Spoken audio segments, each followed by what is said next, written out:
Good morning. I'm Bill McNeese. I serve as Secretary-Treasurer of the Wood Library Museum of Anesthesiology. And on behalf of the WLM, please allow me to extend to you my welcome to the Wright Lecture, the premier lecture of the Wood Library Museum of Anesthesiology. But before we get there, it's my pleasure to present this year's WLM Distinguished Service Award. This is the second year for the presenting of this award, which this year goes to Catherine McGoldrick. My remarks are largely taken from an article about Dr. McGoldrick written by Don Caton and published in the August issue of the ASA Monitor. It's a terrific article. I recommend it for your reading. Very briefly, Dr. McGoldrick joined the WLM board in 1994. She has served and continues to serve on many committees. I'll note in particular services as co-editor of two important publications. The first, the American Society of Anesthesiologists, A Century of Challenges and Progress, and the second work, Patrick Sims' annotated bibliography of the rare book collection of the Wood Library Museum of Anesthesiology. Additionally, I'll note that she is a previous vice president and president of the WLM. On behalf of the trustees of the WLM, it is my pleasure to present the 2017 WLM DSA to Dr. Catherine McGoldrick.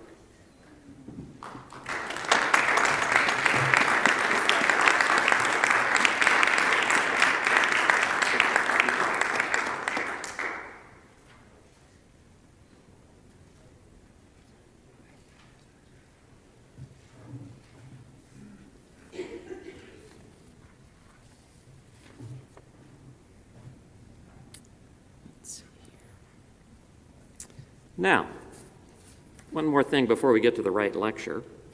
Got to add a little history to this talk, right? So I'll direct your attention to the slide up here, and the individual on the right is Paul Meyer Wood. Dr. Wood is the person who founded what became the Wood Library Museum of Anesthesiology and after whom it is named. Dr. Wood was one of a select number of anesthesiologists recognized by the International Anesthesia Research Society, or its predecessor, the American Association of Anesthetists, with the presentation of a loving cup. And we'll advance here. Maybe. There we go. And so here are images of two loving cups from the Wood Library Museum collections. The one on the left is the one presented to Dr. Wood in 1938, and the one on the right was presented to James Taylor Gwathmey in 1922. Well, this is an important anniversary year for the WLM. It marks the 30th year of service to the WLM by its honorary curator, George Baus. Now, I expect everyone in this room has benefited from the work of Dr. Baus in one form or another.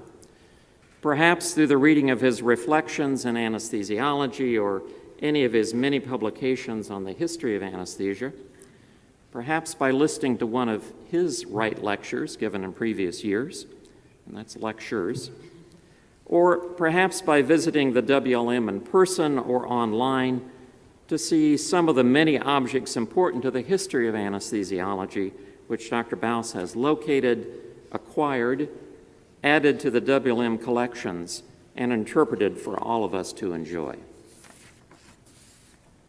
I'll pause.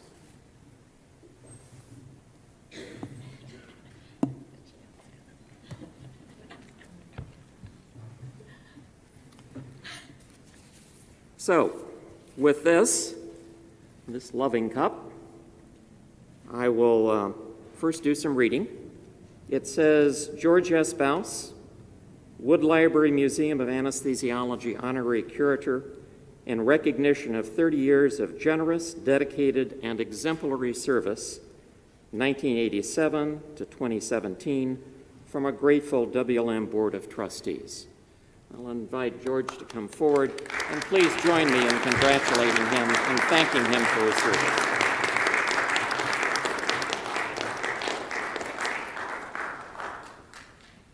No more?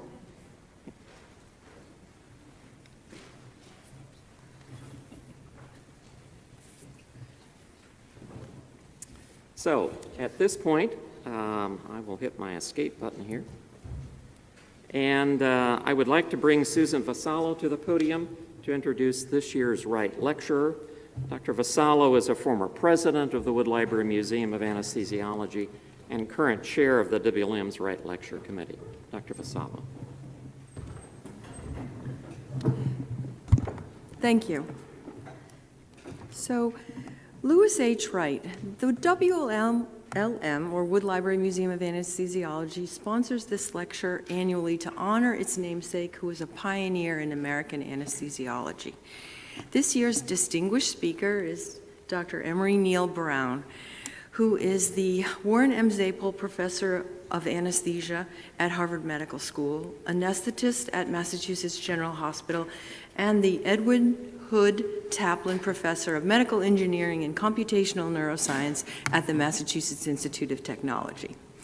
Emery was born in Florida, graduated with the BA in Applied Mathematics, or Apple Math as we used to call it in college, has a master's in statistics and a Ph.D. in statistics at Harvard University, graduated from the medical school as well. He is the only person to hold simultaneous endowed chairs at the Harvard Medical School and at the Massachusetts Institute of Technology.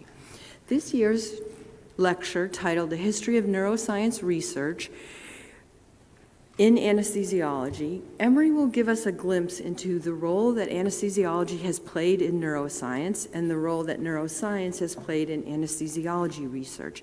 He'll show us how this research has impacted how we view clinical practice, and he'll show us why anesthesiology should not be considered a subspecialty of applied pharmacology, but rather its own clinical neuroscience, just the way we look at psychiatry, neurology, or neuroscience as a neuroscience. So the WLM is honored. We thank you. We thank you for your creativity, for your rigorous application of statistics to understanding the clinical neuroscience of anesthesiology, and for your commitment to elucidating how general anesthesia works. So on October 16th, 1846, a public demonstration of anesthesia occurred in the Bullfinch building. It is fitting that 171 years later, Dr. Brown will share his thoughts and interpretations on the magical gift of anesthesia. Thank you, Emery.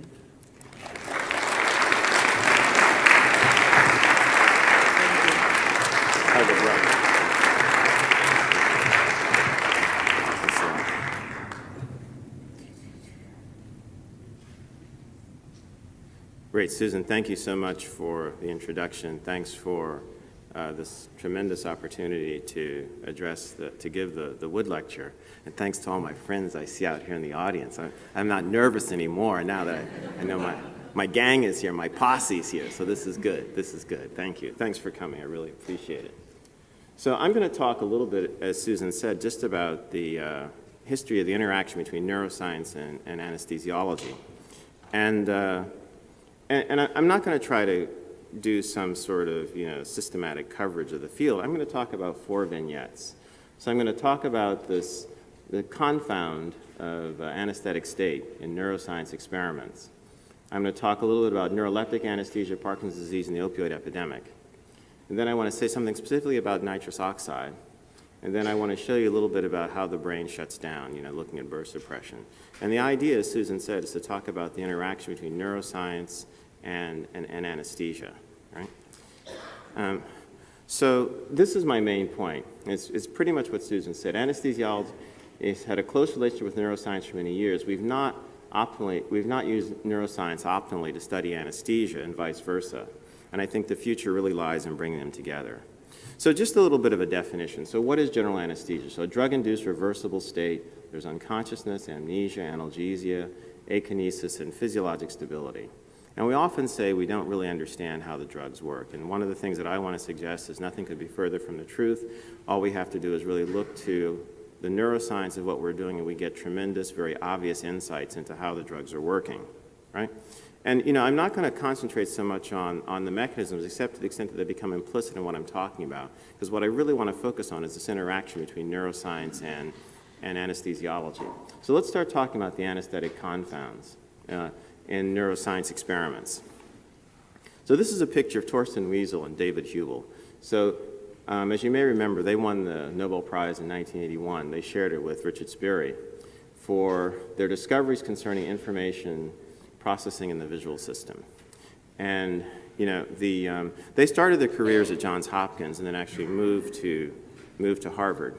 And I mean, I had the good fortune of having David Hubel as a lecturer in my introductory biology course. He gave us the lecture on the visual system. And it's very, very interesting. You know, I'm just going to show you a couple of slides from one of their original papers. So this is one of their original papers when they were still at Hopkins. And these are the classic, you know, experiments that they did, in which you have I think this is yeah. So you have a moving bar, and you just change the orientation. You change the orientation, and you see now the neurons start to spike when you get a little more vertical. When you get perfectly vertical, they spike. As it moves away from that orientation, then it spikes less. And so this idea that, you know, there are orientation, there were movements that you could find, you could map out the visual field this way. This was the fundamental piece one of the fundamental things that Hubel and Wiesel taught us. And just to show you another example of that, it's like right here, here's a bar that's, you know, moving like in this direction. If it moves in this direction, you get sort of very nice, robust spike, and you tilt it just a little bit more, and you use something that sort of covers the whole field, and you basically see nothing. So showing that the neurons had a very, very specific orientation in which they spike, all right? They're what's considered to be classic Hubel and Wiesel. So let me just show you something here. This is the method this is the first part of the method section. In a series of experiments, 24 cats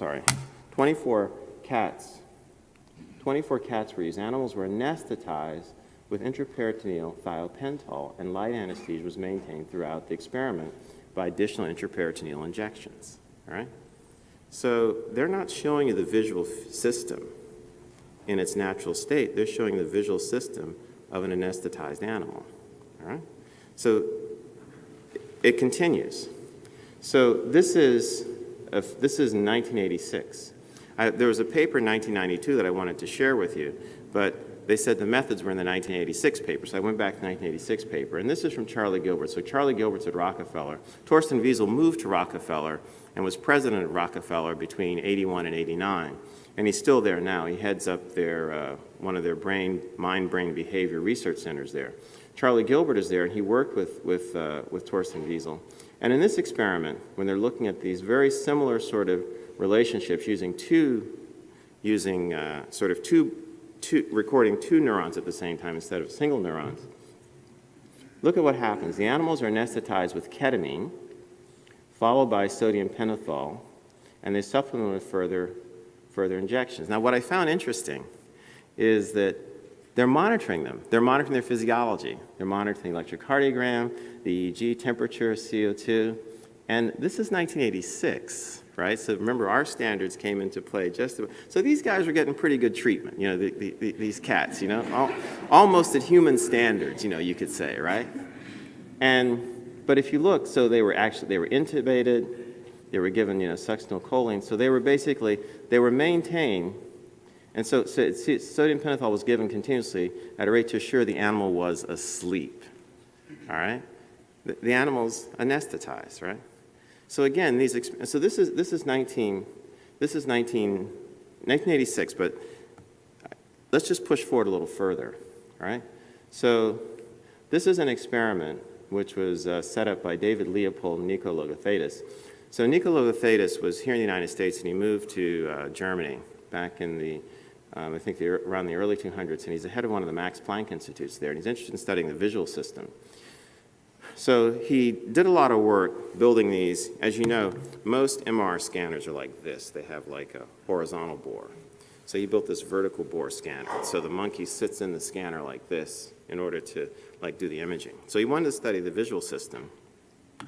So it's right in the title, Visual Processing in Ketamine Anesthetized Monkeys. The point that he wanted to make was he could have the animal lightly anesthetized and that the visual system would still respond exactly the same way. Or in other words, you could get, no, I wouldn't say exactly the same way, but you would get visual responses. You could carry out experiments. That's the main point, right? And so if you see here, Again, I just took the first line from the methods.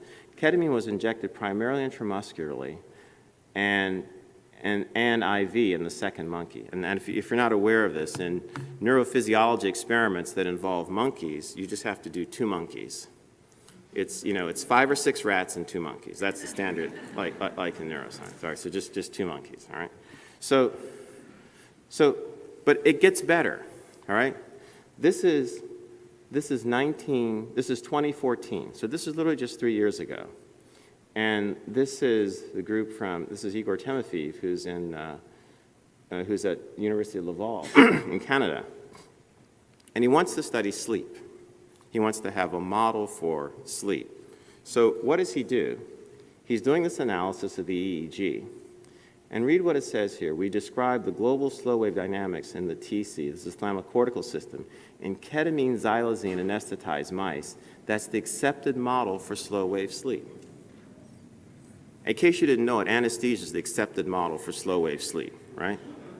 I mean, it makes no sense to us, right? It's really, really obvious. But obviously, there's not this connection going back and forth between us and them to educate them about what they want to do, and probably vice versa, all right? So I just want to show you something. I won't dwell on it. But look, if I put the word here, if I put here pentothal instead of propofol, and this is ether, there's ketamine, there's dexmedetomidine, and instead of dexmedetomidine, I put xylazine here. These are what the signatures look like of all the drugs that we just talked about, all right? And they're not the same. I mean, even if you just look at them grossly, they're not the same. So, and clearly, when the brain is under these states, right? Under these states, these are not states, they're just sort of normal cognition. Right?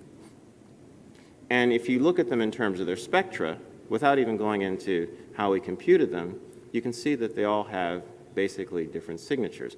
They're very rich dynamics that the anesthetics are inducing that make it nigh onto impossible to infer what the state of a particular system is going to be when you're not anesthetized compared to when you're anesthetized. Because if it were the same, I mean, we wouldn't have to anesthetize people. I mean, but it's amazing that, as recently as 2014, they're using our anesthetics to essentially be models for sleep. And not only that, they're not using a single drug, they're actually combining 2 drugs. They're telling you that you can approximate sleep by combining ketamine with dexmedetomidine. I mean, that's basically what the statement says, all right? And we realize that nothing could be further from the truth.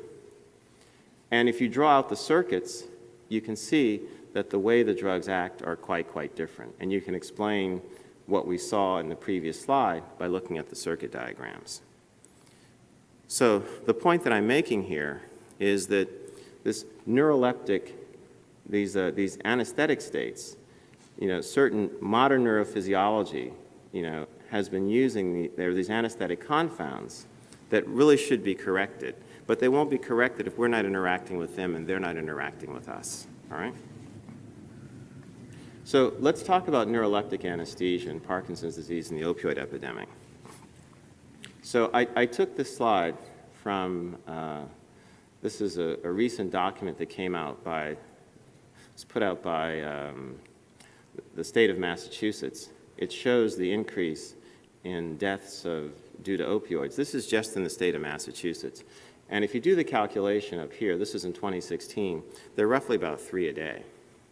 And last week I was at a conference at the National Academy of Sciences on the opioid epidemic. And what they pointed out is in the United States, there's roughly about 144 deaths per day. We're at the same rate that we were at the time, at the height of the AIDS epidemic. So this is really an epidemic, and we're not really focusing on it nearly as vigorously as we did, when the AIDS epidemic was at its peak, right? So I want to talk about this in terms of a couple of clinical vignettes, because in terms of what happens to people when they've overdosed with opioids, I would argue that we have a lot of insights into those states because we've taken care of patients in controlled states of opioid overdose, meaning high-dose narcotics, all right? So let's just think through this. So I pulled this case study from Anesthesiology in 1975. So it's a 16-year-old girl, very healthy, who has impacted third molars that she's going to have removed. And she's very healthy, no problems.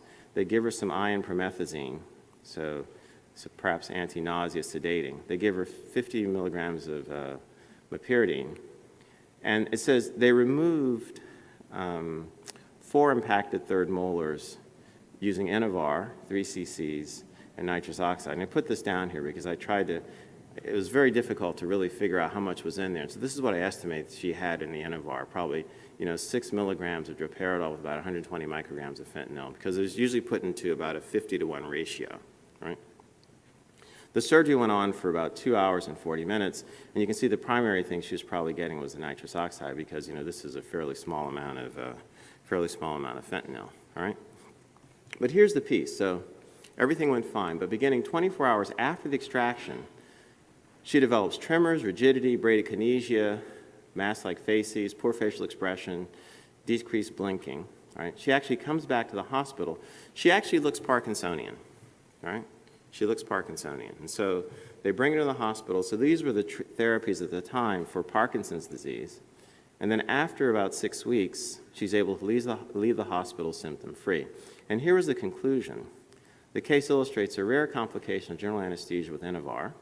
All right, so they're pointing to just the Enovar as the culprit in this particular case, and presumably resulting in the effects of the dopaminergic system of droperidol. In fact, just the droperidol. Okay, so that's the key point. They think just the droperidol is causing this problem. And do you agree? All right? So let me just mention 2 other case reports, and then let's go through this. All right? So this was a very, very interesting story of a young woman who was 18 years old. She was 28 weeks pregnant.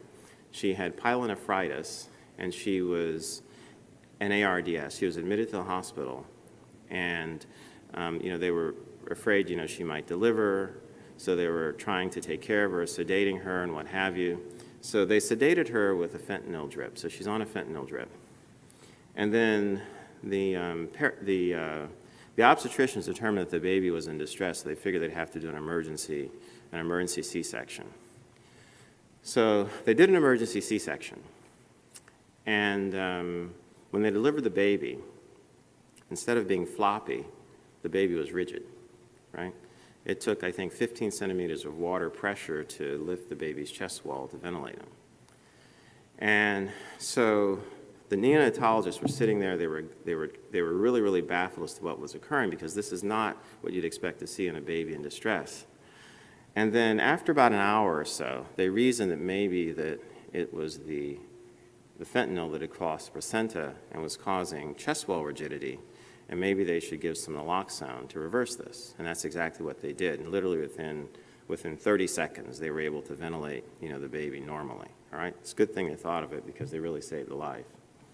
And this is another interesting case here of a gentleman who has a deep brain stimulator implanted. Parkinsonian, deep brain stimulator, and just coming in to have the battery checked. All right? Comes in to have the battery checked.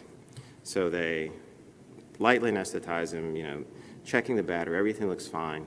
Hook him back up, and they used fentanyl for the sedative during the time he was getting this. He's on a fentanyl drip afterwards.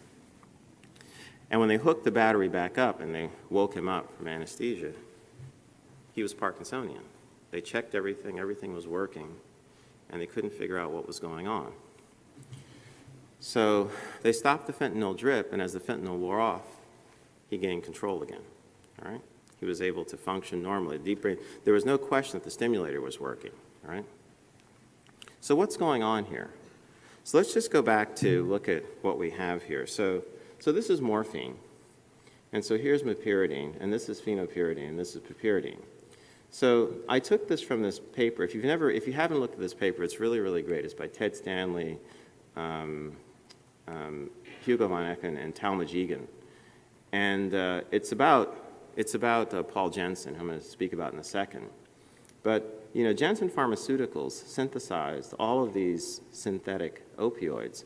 Here's carfentanyl, sufentanil, alfentanil. And I didn't know carfentanyl existed until I heard about it, like in the opioid epidemic. But they had synthesized it, back in the early 50s. I mean, it's used for veterinary medicine. So they have all of these drugs here.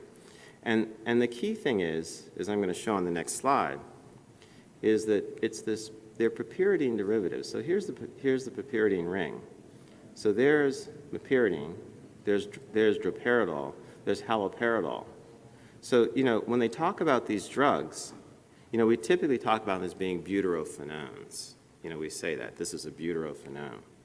All right? But the key thing to appreciate is that they're all piperidine derivatives, and you modify them this way, and they're analgesics. You modify them this way, and they're antidopaminergic.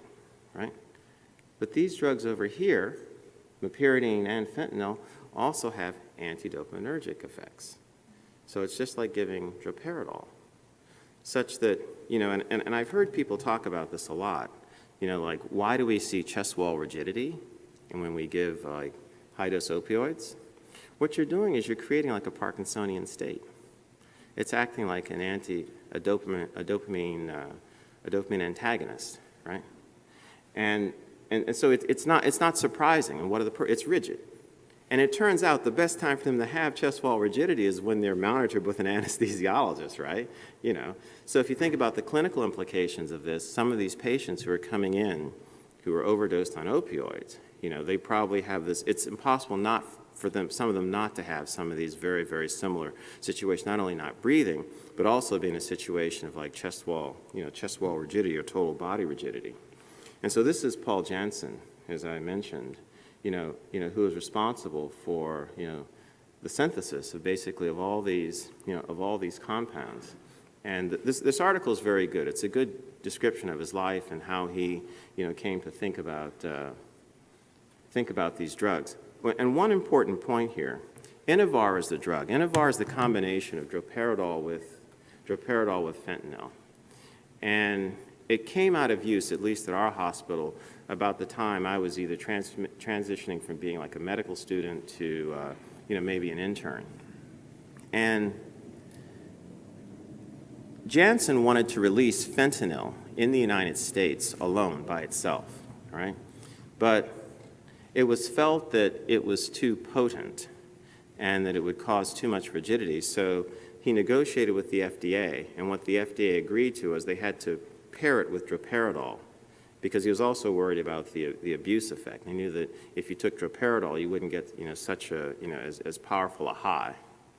So the two drugs were actually paired together. So that's why we had Inovar when it was released into the market here in the United States. And just to make this particular point, when you give a drug like Haldol, right? So these are the sort of classic dopaminergic circuits. Here, there are two of them. So this is the ventral tegmental area. So this is what's called the mesocortical circuit, midbrain cortex. And over here is the, sort of the classic, striatal circuitry. And it's usually deficits in dopamine in these circuits here that are responsible for Parkinsonian syndrome. So it turns out that so you're giving Haldol, so this is what you're basically affecting, and then you're giving, let's say, your opioids, so you're affecting, these pathways here. And actually, it's really pretty cool because, this pathway here, going from the lateral dorsal tegmental tract up to the pedunculopontine tegmental tract, Helen Bagdoy, who happens to be sitting right here, worked this out. This is one of the key effects of how the opioids work, all right, in terms of sedating you, all right? And one of the things which is interesting, because these effects are down here, they're in the lower part of the brain, so they're taking out just sort of projections which are coming from the brainstem and not very extensive projections. You can see why you'd have awareness if you just gave fentanyl by itself, because it's not significantly inactivating the cortex, right? Because these effects are basically here. Right?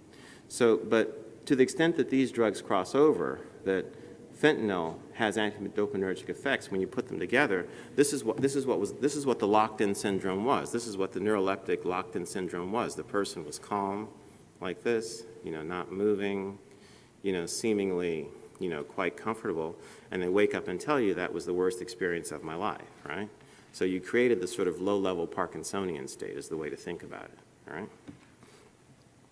So this is what I've just said here, that these drugs together, so what they didn't notice was that she had gotten fentanyl, she had gotten droperidol, and she had gotten meperidine. So all of these drugs here were acting in an antidopaminergic effect. So she had like this huge overload. The fascinating thing was it didn't show up until several hours afterwards. So, and that's still a mystery. I have no insights into that. But the one thing to maybe keep in mind is that, maybe some of our patients who come in overdose may show something similar. You might have some sort of relapse like that, so it's worth thinking through. That helps explain the chest wall rigidity, and I gave you some idea of why this Parkinsonian state might exist, all right? So let's go totally classic now. So let's talk about nitrous oxide, all right? So, this is truly like bringing coals to Newcastle when you put up historical dates in front of the Anesthesiology Historical Society. So I know I'm skating on very thin ice here. So I'm going to get off this slide really quickly, all right? All right. So just a brief history of nitrous oxide. So first synthesized by Joseph Priestley, and Thomas Beddoes and James Watts worked out a machine for producing it, and Humphrey Davies is strongly linked to it, and we have one of his descendants here with us, so I have to be very, very careful. And then, here's where it sort of shows up in this area here with Horace Wells, Gardner Colton, and John Riggs in dental practice and using it to actually sedate patients for dentists. But, how does it work? Like, what's going on? So I just want to show you a little bit of insight that we've gained on this sort of age-old question from just being in the operating room, right? So this is back in, this is in May of 2012. I was in the operating room. I was doing a case with the chief resident. It had been a THBSO. And so the reason I remember it so distinctly is in the fall of 2011, I started paying very, very close attention to the EEG. In every case that I did from then on, of the patient under anesthesia, I kept the EEG. And so it was now May, and the patient was on sevoflurane, and she said, I'm going to switch to nitrous oxide. I said, oh, cool. I said, cool, because I haven't seen that. I want to see what that looks like. What's the EEG going to do? All right, so this is the spectrogram of the patient on sevoflurane, right? And so there's a large, this dark red down here means that there's a large slow oscillation like this, and then this fine red up here means that they're like high frequencies. And so they're high frequencies which go between about 6 hertz to about 10 hertz. So that on the sevoflurane, it looks like this, all right? All right. So she turns on the nitrous oxide, turns down the sevoflurane, and I see this on the monitor. And I said, what did you do? She said, I turned on the nitrous oxide. I said, are you sure? And we checked everything. It was nitrous oxide. It wasn't anything else. I'd never seen this before. And you can look, the spectrogram changed dramatically. So going from, something that looks like this to something which is literally doing this, like a perfect sine wave, all right? And it was one of these like WTF moments. I mean, seriously, right? All right. So over the next few days, we did this, again, switching over to nitrous oxide. And here's another illustration of it. There it is. You can see when it comes on, and all of a sudden, things just drop down. And all you have are things which look like perfect sine waves. Let me just show you another one. Look at these, right? Just like that. Boom. In fact, these are literally perfect. See, between here to here is 1 second. So these go up and down about twice a second. So they're right perfectly at 2 hertz, all right? So the reason this surprised me a lot was because what I had learned, what I had been taught, and I hadn't used nitrous oxide, was that nitrous oxide maintains very, very high frequency oscillations. That's what you should see. And this surprised me quite a bit. So what we did was we went back to our cases, since I kept all these cases, and we found 19 cases, right, of general surgery where people had switched from sevoflurane and oxygen to between 40 to 80% nitrous oxide, right? And they turned down the sevoflurane at the same time. So here's an illustration. So if you look right here, here's the sevo sort of gradually going down, and here's the nitrous oxide coming on. So we started here. So look, we started here, and you don't see the effect in this case for about another 12 minutes or so, right? It doesn't pop right on. It takes a little while for it to occur, right? And what we found was it appears in about 6 minutes on average, or the median time, and it usually lasts for somewhere between 2 to 12 minutes. It doesn't persist, right? It doesn't persist. That's the key thing, all right? So here's some of the cases, and I'll just go through one of them with you just to illustrate this point. So here we are turning it on. You see this, the nitrous rising, this going down. And then look right here. It finally comes on here, and there it is disappearing. It disappears on its own. It's transient, right? So of course, if you go back in the literature, you can find this. So as recently as 2012, these large slow oscillations under nitrous oxide have been reported, in this case with isoflurane. And then if you go back even further, back to 1990, it had already been reported, right? So look, and this is Mikhail Avramov, who pointed out that you had these high-frequency oscillations, and then you went into the stage of slow oscillations, and then the oscillations disappeared, right?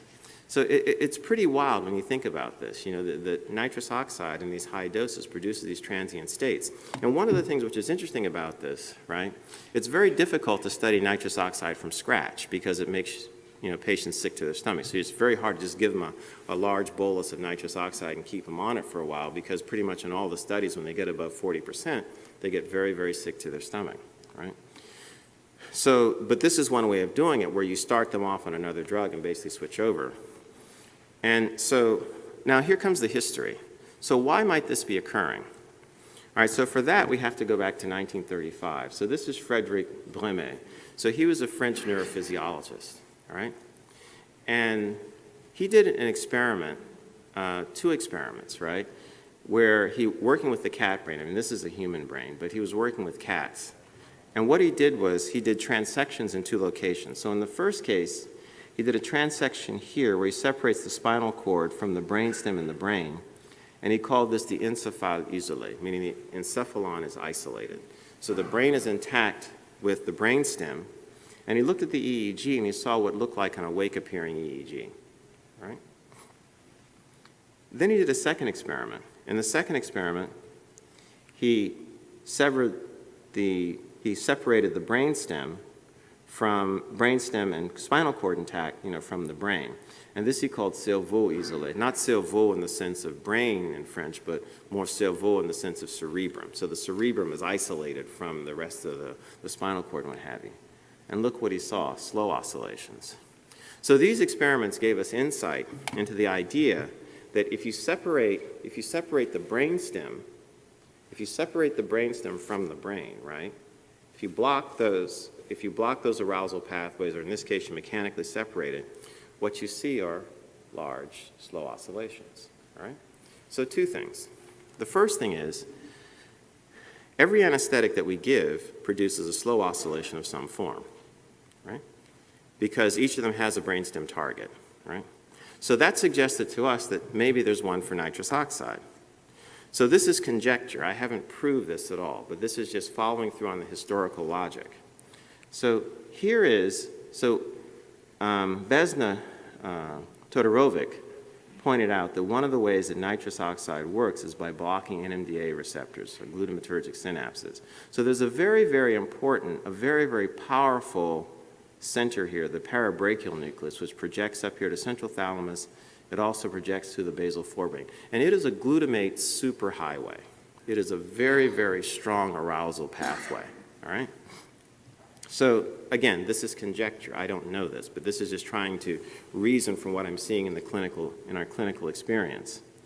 If you block this pathway here, and you believe what I said about Bremet, then you should get slow oscillations of some sort, right? So this may be, I'm putting this out there, this may be the mechanism for why we see the slow oscillations in this case. What I can't tell you is why they don't last. Because in all the other drugs, when you get them to the state and you see the slow oscillations, they persist, but these disappear. So it's a fascinoma. But there's a practical clinical implication to this. You're switching over to nitrous, okay? You're usually doing it because the surgeons are just finishing up. You've turned your sevoflurane down. So transiently, I would argue the patient probably goes deep for a bit, right? And that helps you out.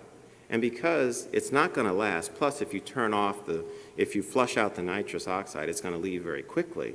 It's actually been helping us out all this time. It's been our friend and we didn't even know it, right? I mean, it's kind of an interesting idea. So I just put that out there to think about. But the only way we could get some insight into what was going on here is to go back to the history. So I want to say a little bit about how the brain shuts down in medical coma. All right, so to do this, I just want to show you a couple of, a picture here. So this is, if you give someone propofol and you gradually increase the doses, right, you'll send them through these various brain states, all the way from being wide awake to down here. So this is the state where we typically operate on patients, where you have a slow oscillation and alpha oscillations like this. This is the slow oscillations you see on induction. So these are the propofol slow oscillations. And this is a very deep state of anesthesia, as we all know, which is burst suppression. And the only thing which is deeper is being in this isoelectric state, right? And I'll just make two very quick points here. Anesthetics create oscillations, and these oscillations make it difficult for the various parts of the brain to communicate, for neurons to spike, and this is one of the mechanisms through which they're creating unconsciousness and altered states of arousal. And the other thing is, as you can see from the picture here, look how large these are. They get to be very, very large. This is awake. This is like 5 microvolts.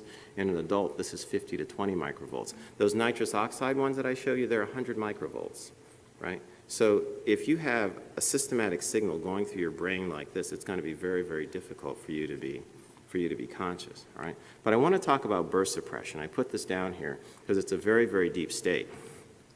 And one of the reasons I wanted to talk about it is that the only way you can parametrically generate burst suppression and study it in some sort of humane way is with general anesthesia. All the GABAergic anesthetics will produce burst suppression. And so general anesthesia will produce it. It happens, if you ever watch the patients when they go on bypass, and you watch the EEG, the hypothermia will produce it, right? It's certainly there in coma. And it's there in this state called Ohtahara syndrome. Ohtahara syndrome are these unfortunate kids who are born with hyperdeveloped cortices. And their brain is pretty much constantly in the state of like burst suppression. Unfortunately, it's not compatible with life beyond about 12 to 14 months or so. And then newborns who have refractory seizures very often seize in this burst suppression pattern, right? So, but we have the only way to really study this parametrically if you really want to study burst suppression, right? Now, so that's the science of it. There's a practical implication to burst suppression as well, and that it's used for medical coma. So when patients have head injuries, and these are 3 very well-known individuals who had substantial head injuries, Malala, Gabrielle Giffords, and Michael Schumacher, and they were placed in a medical coma, right? So what is a medical coma? A medical coma just means that you just administer propofol, or sometimes benzodiazepines, or isoflurane, or pentothal, until you get to a burst suppression state, and you hold the person there, right? Now, so here's the part. So clinical neuroscience. So this is done in a neuro ICU, typically by neurologists or nurses in a neuro ICU, right? You have them on an anesthetic at a very, very large dose for days, at least 2 days, often longer, right? So they're not monitored the same way that we would monitor. I mean, they're hooked up and everything, but no one's there sort of watching them constantly, right?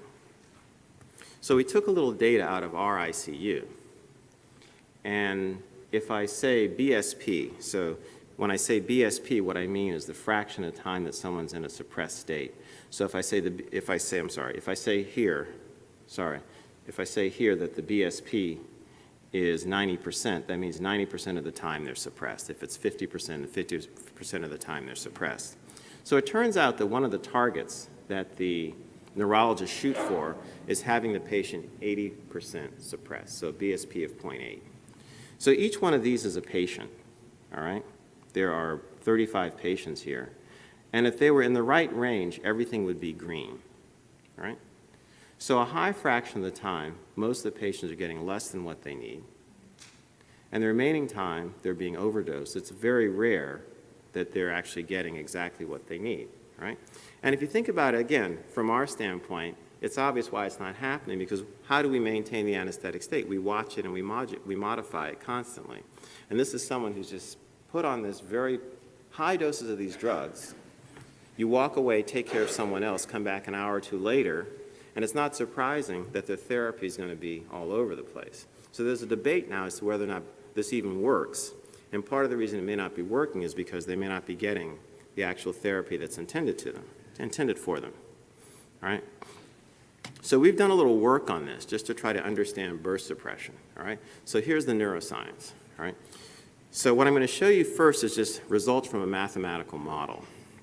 So one of my postdocs built a mathematical model to describe burst suppression. So here's the output of it. So here are the bursts and here are the suppressions. And what he postulated is when you go through this bursting phase, you have this drop, and I'm going to call this energy. We call it ATP, but we'll just say it's energy because it's not really clear where it comes from. So energy is used up. In other words, you've moved the brain down to this sort of near agonal state.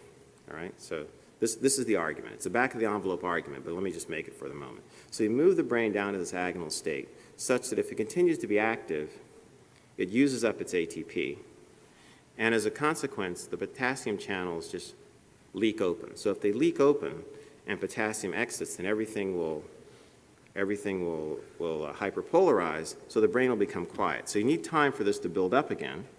So it builds up again, and once it builds up again, you can burst, all right? And this is sort of the percentage change in conductance, right? So this is a theoretical prediction, right? Didn't do an experiment, just a theoretical prediction from the model, right? So then we got our imaging colleagues to do EEG at the same time that they did near-infrared spectroscopy to look at the oxy-deoxyhemoglobin at the same time they're looking at EEG. So this is from a rat experiment. So here is the EEG, right? So there are the bursts, there are the suppressions. And look at the red line here. This is the oxyhemoglobin level, dropping out, coming back up, dropping out, coming back up. Looks very much like that. And look, here's the deoxyhemoglobin. It looks very much like what we call the change in conductance. So what this suggests is that burst suppression probably is this lower metabolic state. We don't understand everything about it. This is just one small sort of insight. Now, what's unclear now is that from an anesthetic standpoint, from someone who needs a medical coma, this is probably a highly desirable thing to do because you're protecting their brain.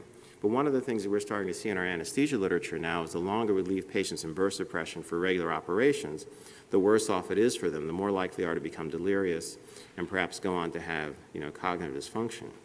But I would argue that we won't understand any of that unless we really get down to the neuroscience of how this process is being produced. All right? And anesthesia provides a way of doing that. All right? So burst suppression appears to be like a low energy state. So this is what I've shown you. I mean, Susan actually stole my words from the clinical neuroscience. So this is the way I think of anesthesia, right? We sit here in the middle, and clinical neuroscience revolves around us, all right? If we let it, right? I mean, I talked about the locked-in syndrome. The implications of anesthesia for drug addiction, opioid overdose are obvious. We help coma recovery, so just take ketamine, for example. You can use ketamine to treat pain. It's now being used as a therapy for depression, and also it's been for many years a model for schizophrenia. We talked about the locked-in syndrome, and many of you know even better than I do, at low doses, methotrexate can be used to induce seizures, but at high doses, you can use it to treat seizures, all right? So why is that? So there are these very, very fascinating neuroscience questions that we can offer insight into that are unique to us. And I argue that if we were able to start answering them, then the information flow between us and what we might consider now classic neuroscientists and between neuroscience and anesthesiology would be sort of a much richer exchange and a much more informative exchange, not only for us, but for them as well. Because the first thing I showed you is that they think giving ketamine and xylazine is a model for sleep. I mean, if that's the case, then we should just go out there and market it right now, right? I mean, if that's what it's actually providing, all right? So this is what I've just said. So there's a close relationship there but it's not optimally used. I think the future lies in bringing the two together. So thank you.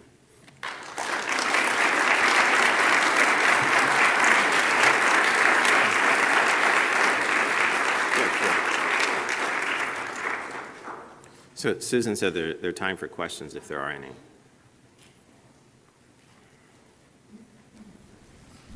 Thank you, Emery. David. I'd like, since this is a history session, if you don't mind, I'd like to just offer two historical perspectives.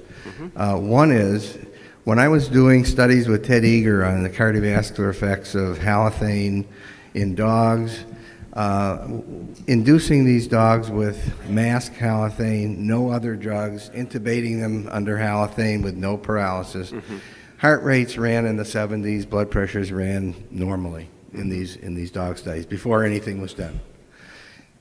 You look in the literature from the 50s, 60s, even back long before that, and these are major studies of cardiovascular effects of our cardiovascular physiology studies. Brownwald has extensive studies from the NIH and so on, where the basal anesthetic was pentothal. And these dogs ran heart rates of 150, blood pressures of 180, and it's very analogous to what you're saying. Very good. That you're studying the cardiovascular physiology, baroreceptor physiology, et cetera, and you're doing it in a model where they didn't consider the effect of the anesthetic. Right. The other historical perspective I'd like to offer is when I was in my residency, I think in my second year, we started using Inovar. And within a year or two, it made no sense to me to use Inovar because you're using a 12-hour drug and a 30-minute drug in combination. And we started, by the time I got to MGH, we stopped. I had stopped, and I think most other people had stopped using them Inovar, and we're using fentanyl, and if they wanted to use haloperidol, droperidol, whatever, for anti-nausea prophylaxis, used them separately. But it was a combination drug that, as you have pointed out, for various reasons, makes no sense. Right, no, for sure. And I just wanted to offer those, No, I appreciate those that. two Thanks. comments. Thanks for the correlations. Thank you. Helen. Hi, Emery. I really have comments also. One is I want to thank you for another really brilliant presentation. And I think it's inspirational the way you combine your knowledge of the historical literature with your clinical experience, and you synthesize those together to give us insights into mechanisms. So I really want to thank you for that. Thanks a lot. And I also want to say the first point you made about Hubel and Wiesel doing their experiments in anesthetized animals. I mean, there is so much, anesthesia can be so useful for the study of neuroscience, and one of the things, as an example for anyone in here, that we've been using it for general anesthesia to hold arousal state constant when we study neurotransmitter release, because the brain is constantly changing states in the awake animal, and so many people do experiments without even considering whether their mice or rats are falling asleep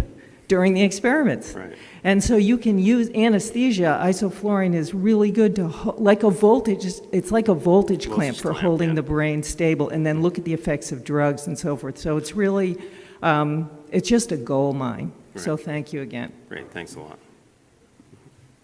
Other questions?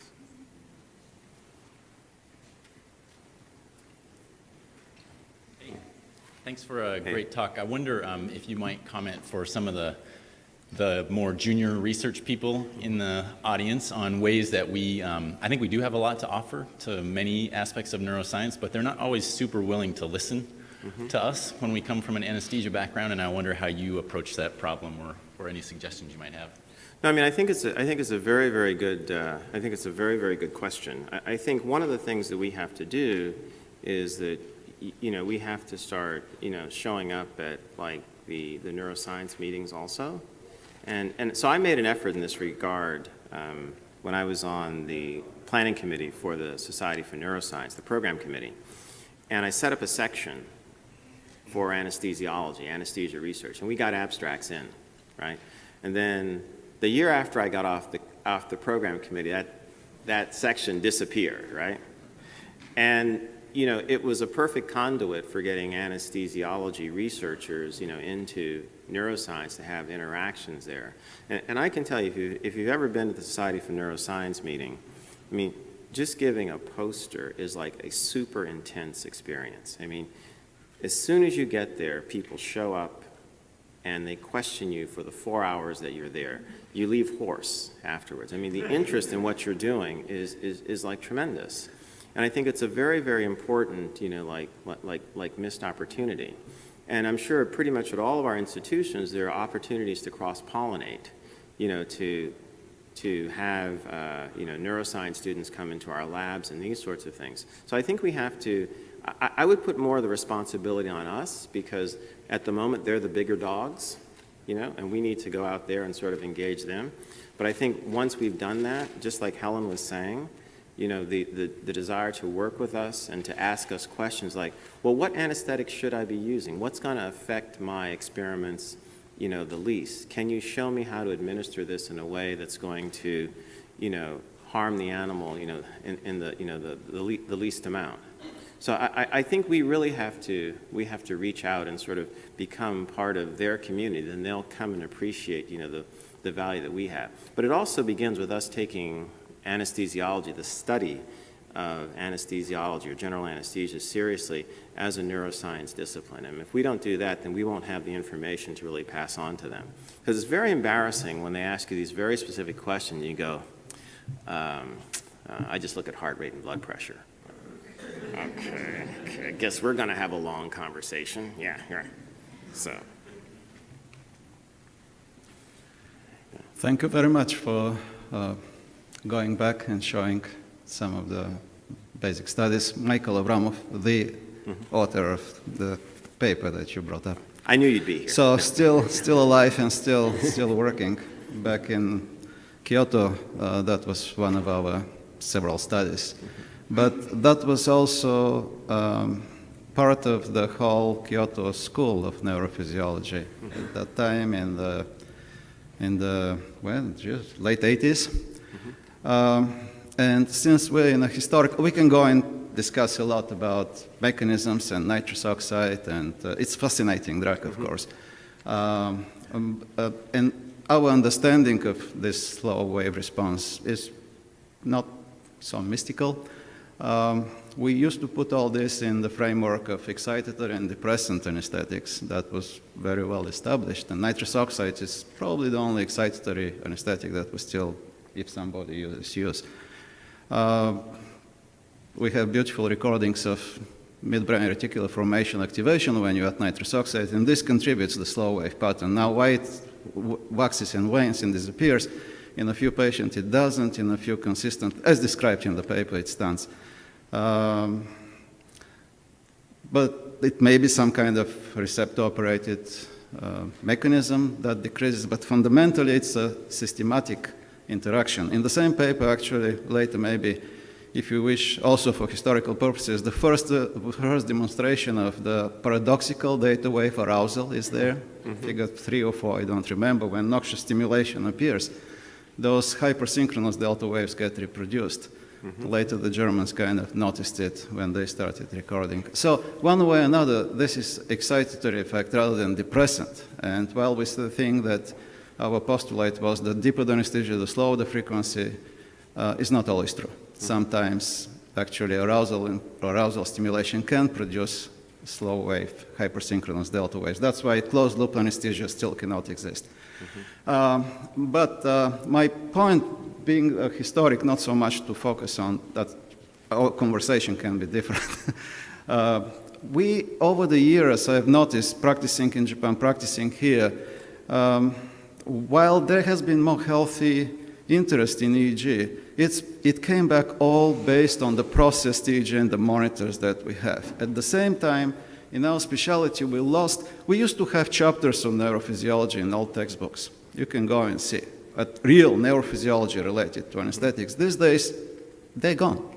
So we are in this, I would say, sorry state to my heart, that what you just alluded to, you ask anesthesiologists and they say, yeah, I don't know, it's a mystery, we don't know how it works. We work with the most complex, organ in the universe, maybe, that we know, and still we don't know how we mess with it every day, but we don't know how we do it.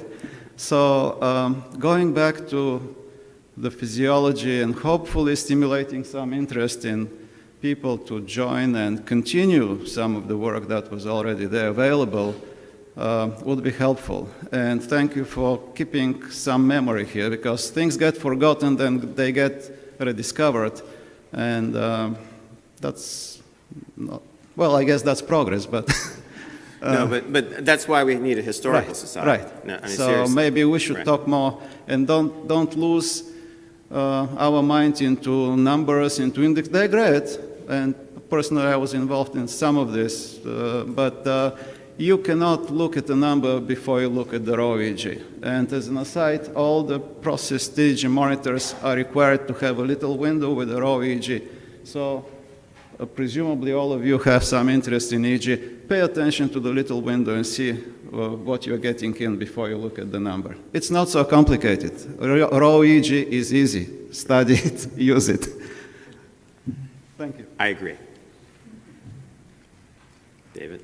Oh, can I ask you, I thought of a question. Can you comment on what has been learned or what you have learned in patients who are awakened during anesthesia for either spinal surgery or for deep brain stimulation or whatever other kinds of surgeries they're awakened, and how that on, off, and back on looks? Are there insights that you gained from that? So I haven't done many of those cases myself since I've been looking at the EEG, like the wake-ups, like we used to do, like with the spine cases or with some of the, some of the craniotomies. But I do watch very carefully wake-ups in general, all right? And what I've seen from the wake-ups is that, so I do two things when patients are waking up. I watch the EEG very attentively, and I also watch the patient. And I do like a little mini neuro exam as the patient's waking up. And there's one little insight that I've gained from doing that, and that's that the cortex will come back. You'll see the EEG looks like it's ready to be like roughly an awake EEG. And then you'll see the progression of function in the brainstem starting from the bottom coming up. And so the person's breathing, they may be tearing, you may start to see movements. And so for the movements to occur, then the relay nuclei in the pons have to be hooked up again, basically to the anti-gravity muscles. All right.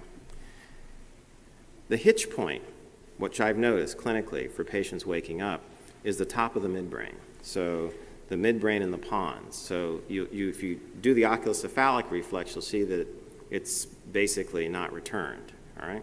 Or you can do like a corneal reflex, and you'll see that the corneal reflex isn't there. So when that comes back, right, so it's like the cortex is ready, the lower part of the brainstem, and the hitch is basically right there at the top of the, and this is just an empirical observation, just watching people come to, all right? Haven't studied this systematically in any sort of investigation or anything like that. And then when it comes to, then they're pretty much ready to, extubate or what have you. Now, they may be able to extubate otherwise because they can protect their airway and not be wide awake, as you know better than I do. But the one thing which is really useful is if they can move their eyes, right? If you say, really track my finger after they've come to, then they're really back with you. And that's probably just saying that because if you look at where the cranial nerves 3, 4, and 6 sit, they sit right here, and the arousal nuclei are sitting right there. So if the anesthetics are off these guys, it's an inference, right? Then they're probably off the arousal centers, which is why they can probably come back. So that's what I've seen. That's the best I can say to answer that. I do that on every patient, and it's very, very informative because I then say, oh, I'm sending somebody to the PACU who's really still pretty sedated. Okay, he's not back yet. Oh, this guy is basically, wide awake. But so that's what I do right now. Guys, if there are no more questions, thank you.